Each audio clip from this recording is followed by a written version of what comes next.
이 안식일이 시작하는 첫 시간, 이제 안식일이 시작되었습니다. 이 첫 시간에 또 하나님의 말씀으로 한자리에 모이는 우리 모두를 진심으로 환영합니다. 지금 밖에는 제가 있는 곳에는 비가 오고 있어요. 그래서 이 드디어 이제 겨울이 왔구나 라는 생각을 하게 됩니다. 이제 아침 저녁으로 굉장히 날씨가 이번 주에 갑자기 이제 날씨가 싸늘해졌습니다. 이제 한 계절이 바뀌는 그 시점에 서 있는 것 같습니다. 그리고 이번은 주 일요일 되면 또 이 썸머 타임이 해제가 되면서 우리가 또 시간적인 변화도 많이 있을 것입니다. 이제 한겨울로 들어가는 이 시간에 우리 모든 성도님과 함께 안식일을 같이 맞이할 수 있는 귀한 특권을 우리에게 허락하여 주심을 인하여 감사를 드립니다. 저희들이 지금 금요일 저녁에 이 팔복에 대해서 살펴보고 있는데요. 이제 팔복에 대해서 7번째 복입니다. 화평케 하는 자는 복이 있나니 그들이 하나님의 아들이라 일컬음을 받을 것이며 라고 하고 있는 이 마태복음 5장 9절에 있는 이 7번째 복에 대해서 오늘 이번 주에 한번 살펴보도록 하겠습니다. 우리가 지난번에 계속 살펴보았던 우리 팔복에 대해서 이 단계별로 한번 살펴보도록 하겠습니다. 이 팔복은 이 천국의 하늘나라 가는 계단이라고 말씀을 드릴 수 있을 만큼 한 단계 한 단계 올라가는 것을 볼 수가 있습니다. 그래서 우리가 앞에 살펴봤던 것, 이 네 번째 팔복 중에서 이 8개 복 중에 4개와 4개로 분리를 할 수가 있는데요. 앞에 4개는 우리가 하나님 앞에서 우리가 그리스도인으로서 어떤 삶을 살아야 할 것인지를 나타내는 것입니다. 첫 번째가 심령이 가난한 자였는데요. 이로 말미암아 주어지는 복은 무엇이냐면 천국이 저희 것임이라는 복이었습니다. 그 두 번째는 애통하는 자입니다. 하나님 앞에 애통하는 자, 그에게 주어지는 복은 뭐냐면 하나님의 위로를 받는 복입니다. 그다음에 세 번째는 온유한 자의 복인데요. 이 하나님 앞에 온유한 자가 누릴 수 있는 복은 땅을 기업으로 받는 복이었습니다. 그리고 이 네 번째, 의에 줄이고 목마른 자의 복은 저희가 배 부를 것임이라는 복이었습니다. 이 네 가지가 하나님 앞에서 우리가 그리스도인으로서 어떻게 해야 될 것인가를 나타내는 이 복이 네 가지였습니다. 그다음에 이제 앞으로 살펴볼 다음에 등장하는 네 가지는 사람과 사람 사이에 그리스도인으로서 어떤 삶의 자세를 가져야 할 것인지를 나타내는 것입니다. 첫 번째는 긍휼히 여기는 자의 복입니다. 이 사람과 사람 사이에 긍휼히 여길 때 그에 주어지는 복은 무엇이냐면 긍휼히 여김을 받는 복을 누리게 될 것입니다. 그리고 지난번에 살펴본 것은 이 마음이 청결한 자의 복은 하나님을 볼 것임이라는 그 복을 누리게 될 것입니다. 이제 드디어 이 화평케 하는 자의 복을 우리가 살펴보게 될 것인데요. 이 화평케 하는 자는 우리가 이 7번째 복이라고 할 수 있고, 그리고 사람과 사람 사이에서 그리스도인으로 행해야 할 성품 중에는 세 번째입니다. 우리가 사람이 살아가는 곳에 있어서 가장 필요한 사람이 누구냐면 이 화평케 하는 자의 모습일 것입니다. 우리 애가 속해 있는 가정이나 우리가 속해 있는 소그룹이나 우리가 속해 있는 교회나 이런 단체에 이 화평케 하는 자가 많으면 많을수록 그 모임은, 그 그룹은 우리가 건강하고 또 여러 가지 많은 문제들이 해결되는 그런 축복을 누릴 수 있는 그런 성도로서 가장 아름다운 성품 중에 하나가 아닐까라는 생각을 할 정도로 이 아름다운 그리스도의 성품 중에 하나라고 생각을 하게 됩니다. 오늘은 이 화평케 하는 자의 복에 대해서 한번 살펴보도록 하겠습니다. 화평케 하는 자는 복이 있나니 그들이 하나님의 아들이라 일컬음을 받을 것이며 라는 것입니다. 우리가 이 7번째 복을 살펴보기 위해서는 먼저 화평이라는 단어의 의미를 알 필요가 있습니다. 화평. 이 화평을 헬라어로 살펴보면 이 헬라어는 에이레네라는 뜻입니다. 헬라어로 에이레네예요. 이 뜻이 뭐냐면 평화, 평강, 평안, 화평, 완전, 또 건강함, 아주 건강한 것도 포함이 여기 됩니다. 그다음 행복하고 번영하고 아주 안락한 이 고요함도 이 헬라어의 에이레네에 포함이 되는 것입니다. 이 똑같은 단어를 히브리어로 살펴보면 무엇이냐면 그거는 샬롬이에요. 샬롬. 우리가 샬롬이라는 단어는 잘 알고 있지 않습니까? 이스라엘 백성들이 인사할 때 가장 좋아하는 인사가 샬롬이에요. 샬롬입니다. 그것이 바로 평화, 평강 이런 뜻인데 이것을 헬라어로 바꾸면 에이레네인 것입니다.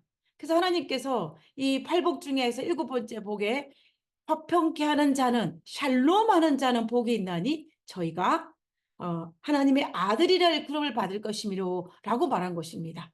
그래서 이 에이레나와 샬롬 이 화평케 하는 자를 우리가 그 의미를 살펴보면 이 헬라어는 단수가 아니고 복수예요. 그래서 평화를 만드는 사람들, 평강을 만드는 사람들이라고 우리가 볼 수가 있는 것입니다. 그래서 여기에 있는 에이레나와 샬롬은 전쟁이 없는 이 평화가 바로 샬롬입니다. 그리고 인간과 인간 사이에 어떤 문제가 없는 아주 평화로운 상태, 그것이 샬롬이에요. 그다음에 육체적으로 봤을 때는 아주 건강한 상태입니다. 그 상태가 바로 이 에이렌의 샬롬에 해당하는 것이라고 볼 수가 있습니다. 그리고 그 마음의 어떤 근심이나 어떤 불편한 마음이 없는, 두려운 마음이 없는 이 마음이 아주 평안한 상태를 샬롬, 에이레네라고 우리가 볼 수가 있는 것입니다. 그래서 우리가 샬롬이라는 그걸로 인사하는 것이 좋지 않겠습니까? 좋은 의미를 포함하고 있는 것입니다. 이 모든 상황에 내적으로나 외적으로나 건강적으로나 여러 가지 많은 것에서 평안과 화평이 있기를 원합니다. 라고 인사하는 거기 때문에 이 샬롬이라는 의미가 굉장히 좋고 그래서 이스라엘 백성들이 이 샬롬이라는 단어를 많이 활용하여서 이 인사하는 것을 우리가 알 수가 있는 것입니다. 자, 그러면 이 평화를 만드는 사람들, 이 샬롬에 대해서, 에이레네에 대해서 우리가 한번 살펴보기로 합니다. 예수님께서 이 땅에 오실 때 예수님은 평화의 왕으로 이 땅에 오셨습니다. 예수님께서 이 베들레헴에서 탄생하셨을 때에 천사들이 찬송을 할 때 이렇게 찬송을 했습니다. 누가복음 2장 14절에 보면은 지극히 높은 곳에서는 하나님이 영광이요 땅에서는 하나님이 기뻐하신 사람들 중에 평화로다라고 했습니다. 그래서 이 예수님께서 이 땅에 태어나셨을 때 그 예수님을 사람들 중에서 평화, 샬롬, 에이레네, 평화를 그 화평케 하는 자, 평화를 만들 수 있는 그런 사람으로 이 땅에 오셨다라고 지금 천사들이 찬양과 경배를 드리고 있는 모습인 것입니다. 우리가 예수님께서 이 땅에 오신 목적 중에 우리 여러 가지가 있지만 그 중에 가장 중요한 목적 중에 하나라고 볼 수 있는 것은 뭐냐면 나와 하나님의 사이가 죄로 말미암아 분열이 되었습니다. 다시 말하면 관계가 깨어졌다는 것을 의미하는 것입니다.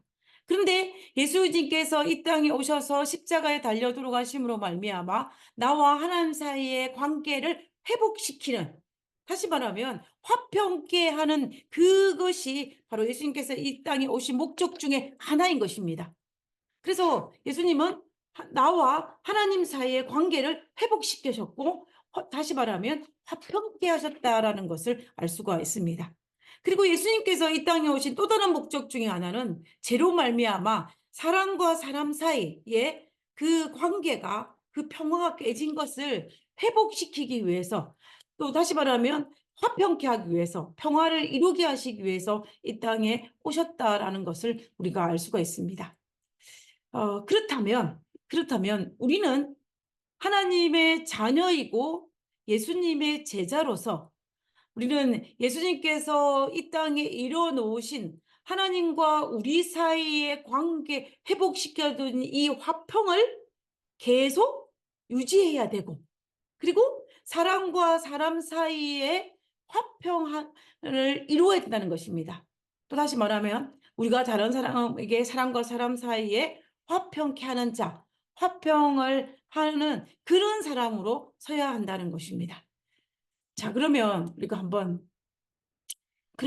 어떻게 화평케 하는 자가 될 수 있을까라는 문제입니다.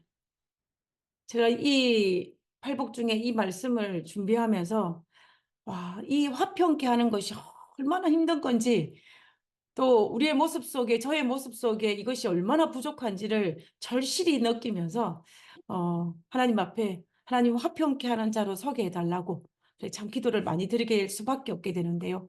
우리가 이 화평케 하는 자가 하나님의 자녀로서 우리가 당연히 감당해야 될 부분인데 그러면 우리가 어떻게 화평케 하는 자로 설 수 있을까? 그런 질문을 던질 수밖에 없는 것입니다. 자, 그러면 우리가 어떻게 할 수 있을까요?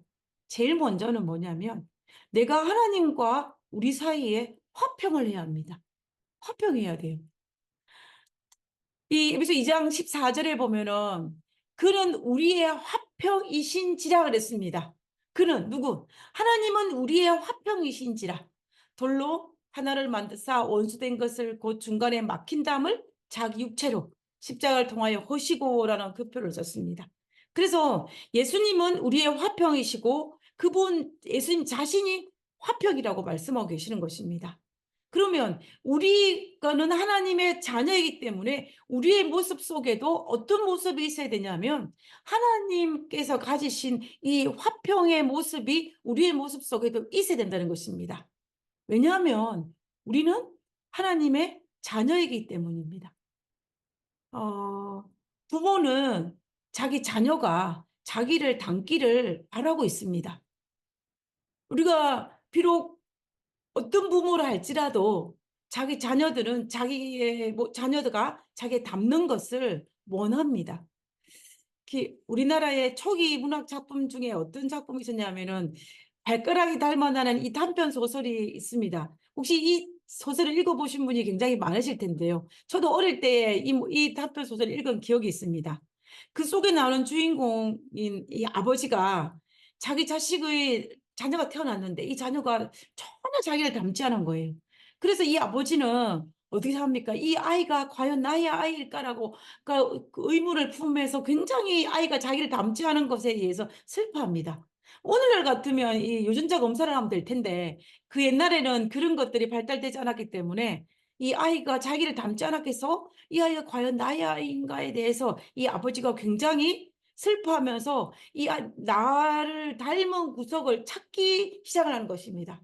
여러 모습을 살펴봐도 닮은 구석이 없어요.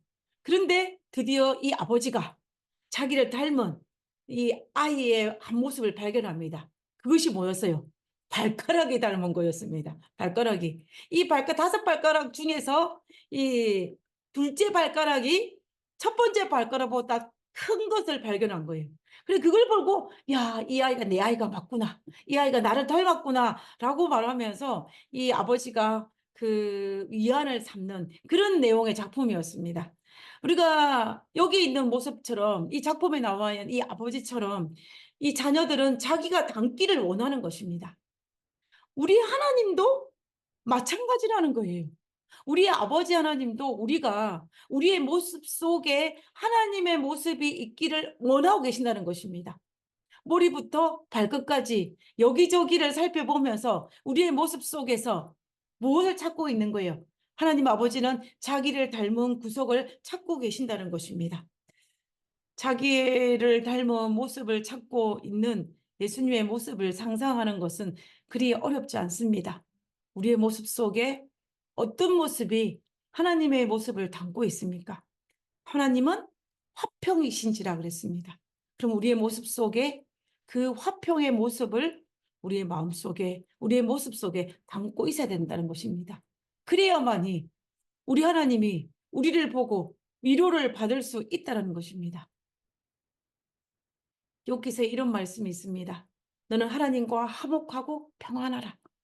하나님과 화평하라는 것입니다. 하나님의 그 화평의 모습이 내 안에 있는 것입니다. 우리가 어떻게 하나님과 화평할 수가 있을까요? 그것은 화평이신 하나님과 가까이 함으로 우리가 하나님과 화평함이 가능합니다. 그리고 화평이신 하나님을 닮아갈 때에 우리는 그분과 화평할 수가 있습니다. 그리고 그분의 명령에 순종하게 되면 그분을 바라보게 되면 그분의 모습을 담게 될 것이고 그러면 마침내 우리는 하나님과 화평의 관계를 맺게 되는 것입니다. 우리가 사실은요. 화평케 하는 자의 제일 먼저는 하나님과 우리 사이의 긴밀한 화평의 관계를 맺을 때에만 첫 번째 단계가 해결되는 것을 우리가 볼 수가 있다는 것입니다. 자, 그다음 두 번째는 뭐냐면 두 번째는 나 자신과 화평해야 됩니다. 우리가 이 말의 의미가 뭐냐면은 이 요한복음 14장 27절에 보면 평안을 너희에게 끼치노니 곧 나의 평안을 너에게 주노라. 내가 너에게 주는 것은 세상이 주는 것 같지 아니하니 너희는 마음에 근심하지 말고 두려워하지도 말라 그랬습니다. 너희는 마음에 근심하지도 말고 두려워하지도 말라 그랬어요. 내 마음이 화평해야 된다는 소리예요. 이거는 우리가 팔복 중에서 온유한 자의 복이라고 볼 수도 있을 것입니다. 그래서 이 온유한자의 복이라고 볼 수가 있는 건 뭐냐면 그건 내가 하나님에 대한 절대적인 신뢰로 말미암아 내 마음에 화평을 누릴 수 있는 것입니다. 그리고 또 우리 팔복 중에 마음이 우리 지난번에 살펴본 마음이 청결한 자의 복이라고 볼 수도 있는 것입니다. 이 마음이 청결한 자는 어떤 상태였냐면 사탄이 여러 가지 방법을 통하여서 사람이나 환경이나 여러 가지 방법을 통하여서 내가 분노하게 하고 격동케 할 때에 그럼에도 불구하고 내가 하나님에 대한 절대적인 신뢰로 말미암아 내 마음에 그 평화를 화평을 잃어버리지 않는 그 상태 그것이 화평케 하는 자거든요. 그 상태를 가질 때에 우리는 그 생각할 때 우리가 그것이 바로 어떤 상태냐면 나 자신과 화평케 하는 것입니다. 그래서 결과적으로 하나님과 나 사이에 하나님과 화평을 이루고 하나님과 나 사이의 관계가 문제가 없는 것입니다. 그로 말미암아 사탄이 나의 마음속에 나를 격동시키지만 그럼에도 불구하고 하나님에 대한 절대적인 신뢰로 내 마음이 화평이 이룰 때에 우리는 마침내 어떻게 되냐면은 세 번째 이웃과 화평을 할 수가 있는 것입니다. 우리는 어, 연약하기 때문에요. 내 마음이 불안하고 내 마음이 힘들고 내 마음이 분노가 가득 차 있으면 다른 사람과 화평하기가 쉽지가 않아요. 그 다른 사람과 화평하기 쉬우려면 먼저 내 마음이 화평을 이루어야 됩니다. 그러기 위해서는 하나님과의 긴밀한 관계가 있어야 돼요. 그렇게 되면은 하나님과의 관계가 긴밀해지고 내 안에 하나님의 신뢰로 말미암아 내 마음에 화평이 있으면 우리는 다른 사람과 화평을 하기가 쉽습니다. 그래서 로마서 12장 18절에는 뭐냐면 할 수 있거든 너희로서는 모든 사람과 더불어 화목하라. 저는 이 말씀을 읽을 때마다 도전이 되는 것 같아요. 제 마음이 참 무겁습니다. 할 수만 있거든 너희로서는 모든 사람과 더불어 화목하라. 그래서 저는 정말 모든 사람과 더불어 화목하기를 너무나 갈망하는 사람 중에 한 사람인데요. 아마 여기에 있는 우리 모두는 정말 이 로마서 12장 18절에 있는 이 말씀처럼 우리가 할 수만 있으면 모든 사람과 더불어 화목하기를 바라실 것입니다. 우리는 이 모든 사람과 더불어 화평하는 화평해야 되고 또 다른 사람과 다른 사람의 그 불편한 관계를 화목케 하는 화평케 하는 그런 사람으로 서야 할 것입니다. 그러면 이제 우리는 지금 어떻게 뭘 보기로 하냐면 우리가 이 화평케 하는 자에서 우리가 어떻게 화평을 할 수 있는지 이웃과 어떻게 화평케 할 수 있는지 그 방법에 대해서 우리가 한번 살펴보기로 합니다. 그리고 그럼 어떻게 내가 있는 이 자리에서 화평케 하는 자가 되고 또 다른 사람을 화평케 하는 사람으로 설 수 있을 것인지를 우리가 한번 살펴보기로 합니다. 첫 번째는 뭐냐면 주님의 눈으로 사람을 보아야만이 가능하다는 것입니다. 이 말이 무슨 말이냐면요. 우리가 누군가를 화평하게 한다는 것은 전제 조건이 있습니다. 그건 뭐냐면 그 사람을 사랑해야 한다는 것입니다. 사랑하지도 않는 사람을 위해서 평화를 만들기 위해서 노력하고 수고하는 사람은 아마 이 세상에 없을 것입니다. 그러므로 우리가 누군가를 화평케 하기를 원하고 또 화평케 하는 사람으로 이 피스메이커로 살기 위해서는 그 사람들을 사랑해야만이 가능하다는 것입니다. 소중히 여겨야 하고 또 관심을 가져야 합니다.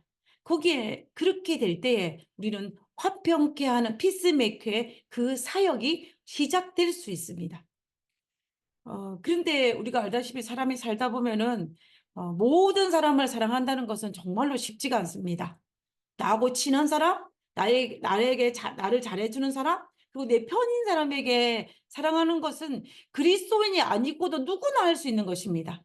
그러나 그리스도인은 하나님께서 우리에게 명령하신 것은 누구라도 사랑하라고 말씀하셨고, 그리고 누구에게라도 화평을 만들라라고 명령하셨습니다. 그렇기 때문에 사랑스럽지 않고 또 사랑하고 싶지도 않고 또 나를 힘들게 하는 사람조차도 우리가 그 사람을 사랑하고 화평케 해야 하는 그 사명을 우리가 받았다는 것입니다. 이 불가능한, 우리가 사실은 우리 죄악인 인간으로서는 불가능한 일인데요. 이 불가능을 가능하기 위해서는 방법이 한 가지밖에 없는 것입니다. 그것은 뭐냐면 예수님의 눈으로, 예수님의 마음으로 다른 사람을 보지 아니하면 이거는 불가능한 것입니다. 그러면 우리가 왜 도저히 이해되지 않는 사람을, 내가 사랑할 수 없는 사람을 사랑해야 할까요? 그것은 우리 예수님께서 우리가 사랑하는 그 예수님이 바로 그 사람을 위해서 오셨기 때문입니다. 누구를 위해서? 내가 사랑할 수 없다라고 생각하는 그 사람을 위해서 예수님께 오셨기 때문에 내가 그 사람을 사랑할 수밖에 없는 것입니다. 그리고 내가 그 사람 나에게 어떤 불이익을 주거나 손해를 끼친 사람을 용서해야 되는 이유도 바로 예수님이 그 사람을 용서했기 때문에 내가 용서할 수밖에 없는 것입니다. 이유는 무엇이냐면 이유가 딱 한 가지밖에 없죠. 예수님 때문에입니다.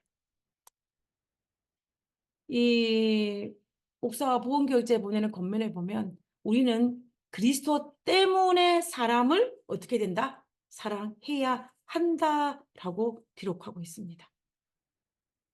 선천적인 마음으로 소수에 좋아하는 이들만을 사랑하며 그 특별한 소수를 편애하기가 쉽다. 그리고 선천적인 마음으로는 우리 본성은 죄악적인 우리 본성은 그럴 수밖에 그렇다는 거예요. 그러나 그리스도께서는 그분께서 우리를 사랑하신 것처럼 우리도 서로 사랑하라고 명하신다. 그렇기 때문에 우리 마음에 모든 사람을 사랑하기 위해서 내 마음에 쟁투를 벌리는 것입니다.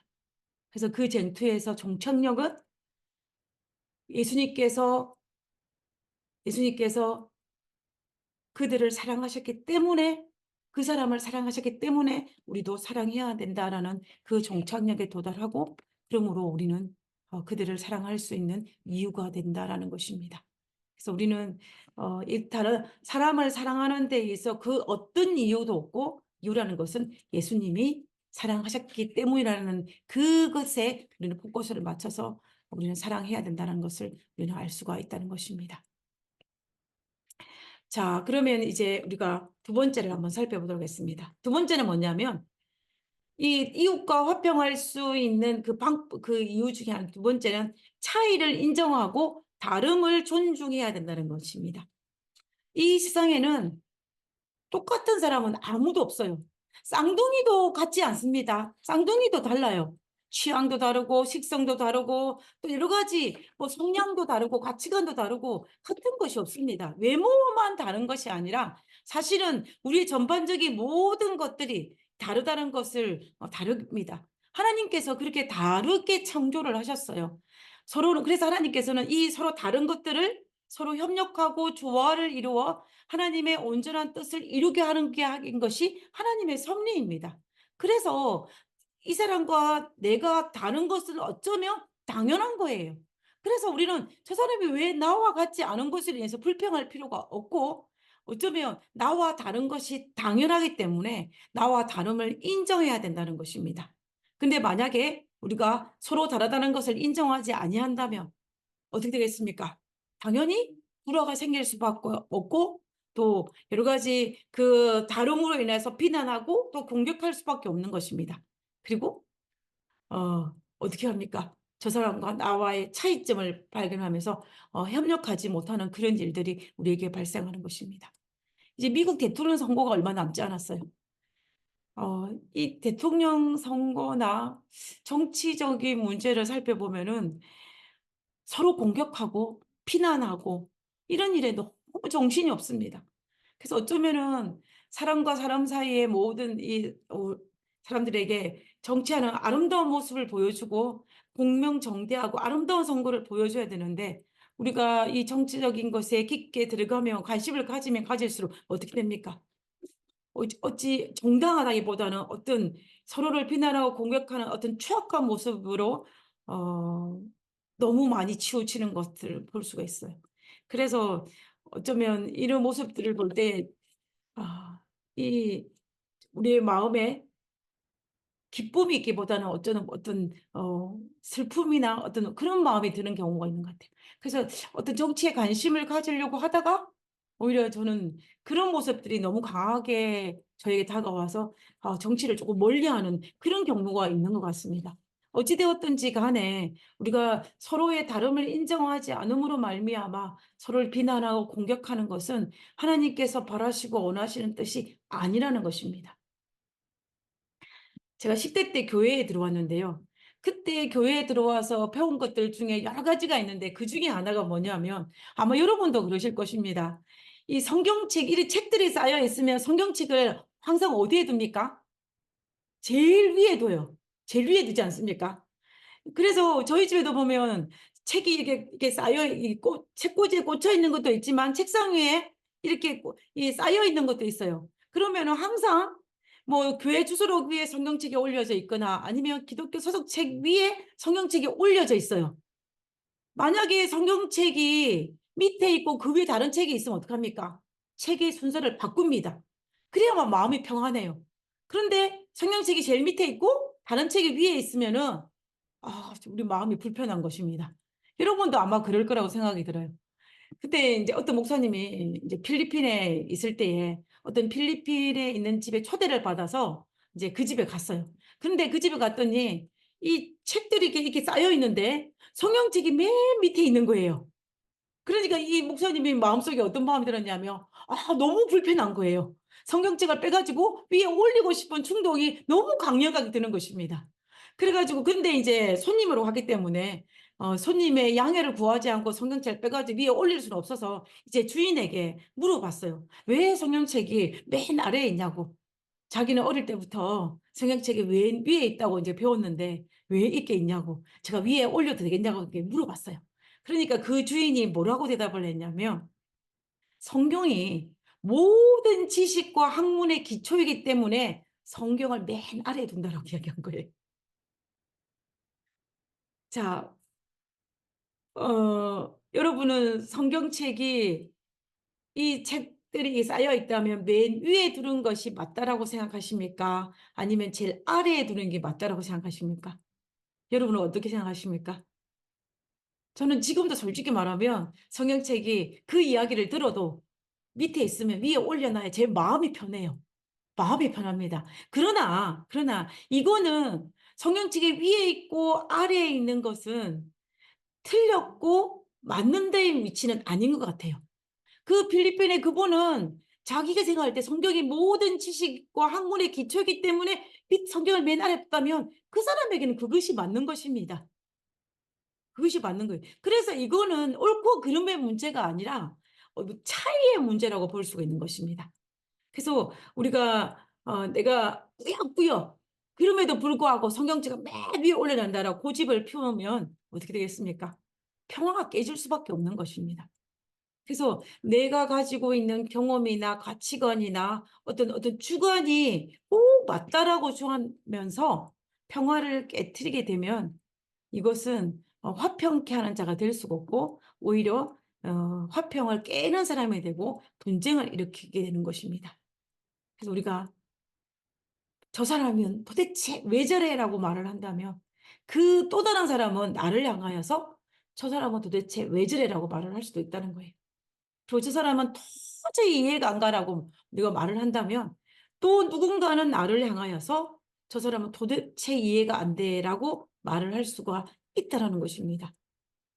그렇기 때문에 나와 다른 차이점을 우리가 인정을 하고 나와 다른 틀리다는 것을 인정하고면 우리는 이 화평을 꿰는 자가 아니라 화평케 하는 자가 될 수가 있습니다.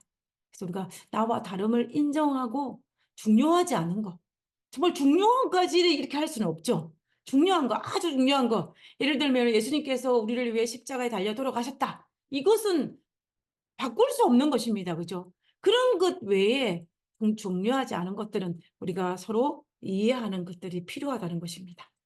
자, 그다음에 세 번째입니다. 세 번째는 뭐냐면 손해를 감수해야 한다는 것입니다. 우리가 화평케 하기 위해서는 내가 다른 사람과 화평하고 또 화평케 하는 자가 되게 하기 위해서는 손해를 감수해야만 하는데요. 우리가 창세기 13장에 보면 약속의 땅에 거주했던 아브라함과 롯의 사이에 화평이 깨어질 위기에 처했던 이야기가 기록되어 있습니다. 이 가나안 땅에 도착한 이 아브라함의 양들도 많아지고 그리고 롯의 양도 많아지므로 말미암아 이 땅이 좁아진 상황에서 이 목축지를 두고 이 아브라함의 목자와 롯의 목자들 사이에 분쟁이 일어났습니다. 그때에 분쟁이 일어나가지고 아주 큰 화평이 깨질 위기가 처해졌어요. 그때 아브라함이 뭐라고 롯에게 이야기를 하면 이렇게 얘기합니다. 아브라함이 롯에게 이르되 우리는 한 친족이라 나나 너나 내 목자나 서로 다투게 하지 말자. 한마디로 말하면 이 분쟁이 일어났으니까 화평이 깨질 위기에 처했다는 것입니다. 그래서 그렇게 하지 말자는 것입니다. 그러면서 9절에 아브라함이 이렇게 이야기합니다. 내 앞에 온 땅이 있지 아니하냐? 나를 떠나가라. 내가 좌하면 나는 우하고 내가 우하면 나는 좌하리라 라고 이야기합니다. 우리가 너무나 잘 알고 있는 상황입니다. 이 사건에서 창세기 13장에서 아브라함이 롯과의 이 화평을 깨지 않기 위해서 화평을 이루기 위해서 어떻게 하냐면 손해를 감수했습니다. 무슨 손해를 감수했습니까? 그것은 뭐냐면 하나님께서 이 약속의 땅, 이 땅은 누구일까요? 아브라함의 것입니다. 아브라함의 것이고 이 아브라함 조카 롯보다는 그 우선시돼요. 한마디로 말하면 어른입니다. 그 자기의 권리를 챙길 수 있는 충분한 위치에 있는 사람입니다. 그럼에도 불구하고 아브라함이 자기의 손해를 감수하고 롯에게 선택권을 줌으로 말미암아 이 아브라함과 롯 사이에 다툴이 있을 수 있는 가능성이 있는 상황에서 이 문제를 해결하는 것을 볼 수가 있습니다. 결국은 아브라함은 이 화평을 이루기 위해서 자기가 가진 권리와 자기가 가진 어떤 자존심이나 이런 것들의 손해를 보고 감수를 하고 화평을 이룬 것을 볼 수가 있다는 것입니다. 그래서 결과적으로 사람과 사람 사이에, 가정과 가정 사이에, 그리고 교회와 교회 사이에 이 화평을 이루기 위해서는 내가 조그마한 손해는 때로는 나에게 큰 손해라고 느껴지는 걸 할지라도 그 손해를 감수해야만이 화평을 이룰 수가 있어요. 나는 조금이라도 손해를 보지 않겠다. 나는 조금이라도 어떤 그 불이익을 당하지 않겠다라고 생각한다면 우리는 화평을 이룰 수가 없는 것입니다. 그래서 우리는 조금씩 양보할 때에 우리는 화평을 이루는 사람이 되는 것입니다. 저는 만약에 이 창세기 13장 이 사건에서 만약에 아브라함이 자기가 아무것도 손해를 보지 않겠다고 생각하고 롯을 내쫓았거나 아니면 그대로 두었다면 어떻게 일이 발생했을까요? 아브라함과 롯 사이에는 화평이 깨졌을 뿐만 아니라 뭐 어쩌면은 이 다툼이 심해져 가지고 더 큰 손해를 보았을지도 모릅니다. 그래서 우리는 큰 그림으로 보면은 내가 지금 손해라고 생각하지만 그러나 멀리 내다보고 큰 그림을 본다면 내가 지금 보내는 작은 손해이고 그것으로 말미암아 이루어지는 화평의 결과는 엄청나다는 것을 알 수가 있다는 것입니다. 그러므로 우리가 이 모든 것을 살펴볼 때 화평케 하는 자는 정말로 복받은 자라는 것입니다. 복받은 자이고 그리고 내가 다른 사람과 화평하기 위해서 내가 하나님을 바라보고 또 하나님을 바라본가 또 내 다름을 인정하는 그런 작은 수고와 작은 손해로 말미암아 그 얻어지는 결과 화평은 엄청난 수확이라는 것입니다. 그래서 하나님께서 그렇게 하는 자에게는 뭐라 그랬습니까? 화평케 하는 자에게 주어지는 복이 무엇이냐면 하나님의 아들이라는 일컬음을 듣다는 것입니다. 이 엄청난 복이에요.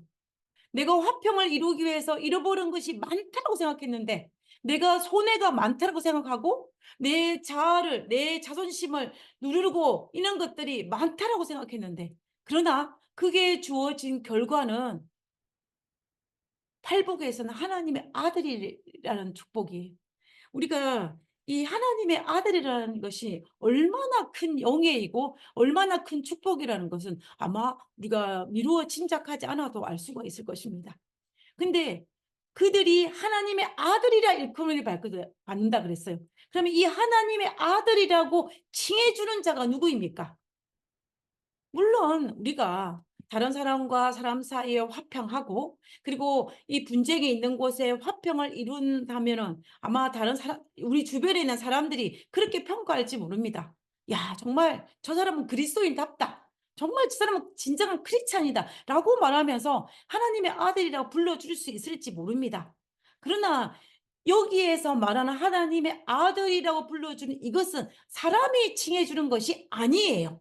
이것은 누가 칭해주는 것이냐면 하나님이 칭해주는 것입니다.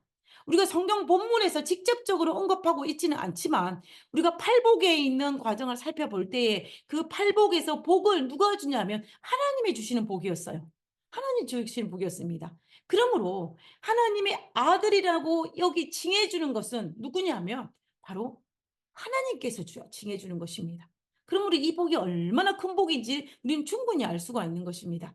그리고 또 우리가 어, 이 하나님의 아들이라는 이 엄청난 복이 또 뭐가 있냐면 우리가 이 땅에서는 화평케 하는 자로 설 때에 우리 주변에 있는 모든 사람들이 다 칭찬해 주는 거는 아니라는 거예요.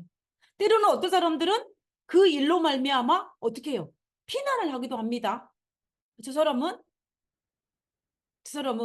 괜히 잘 되고 있는데 뭐 이렇게 다르게 했다. 이런 식으로 비난하는 사람이 반드시 등장할 수가 있어요. 우리 인간 세상에는. 왜냐하면 죄악적인 세상이기 때문에 우리가 그럴 수도 있고 또 다른 사람의 비난도 받을 수 있고 질책도 받을 수 있습니다. 그러므로 여기에서 화평케 하는 자에게 주어지는 이 복은 하나님이 우리에게 주어지는 복이라는 것을 우리는 반드시 기억해야 된다는 것입니다. 그래서 예수님께서는 이 산상수훈에서 팔복을 말씀하시면서 우리에게 뭐라고 말씀하시냐면 우리에게 화평케 하는 자가 되라라고 말씀을 하셨습니다. 그러므로 우리는 그리스도인으로서 하나님의 자녀로서 재림 성도로서 화평케 하는 자로 서야 할 것입니다. 화평하지 못한 사람을 화평케 하고 그리고 화평하지 못한 교회를 화평하게 하고 그리고 화평하지 못한 세상을 화평하게 한다면 그 사람은 얼마나 복된 사람이겠습니까? 그런 사람이 많이 있다면 우리가 속해 있는 공동체는 정말로 아름다운 그러한 모임이 될 수가 있다는 것입니다.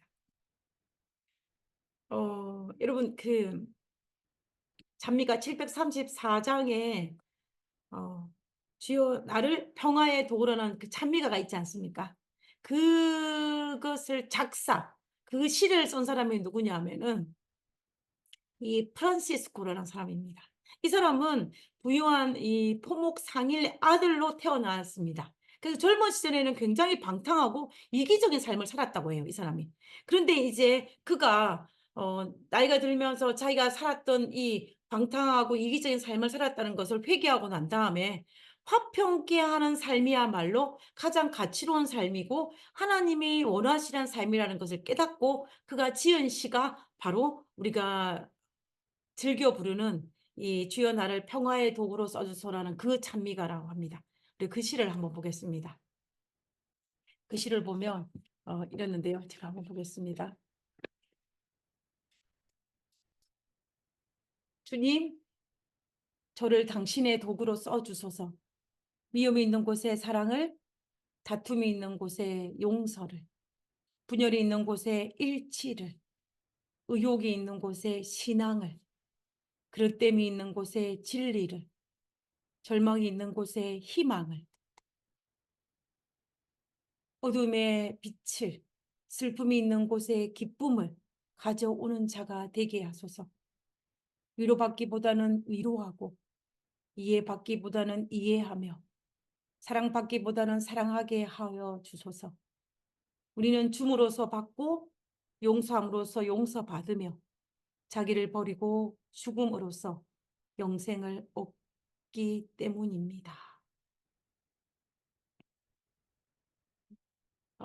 이 프란치스코라는 사람이 이 시를 기록하면서 그가 이 기도문을 작성하면서 그 하나님 앞에 얼마나 화평케 하는 자로 서기를 갈망했는지를 알 수가 있습니다.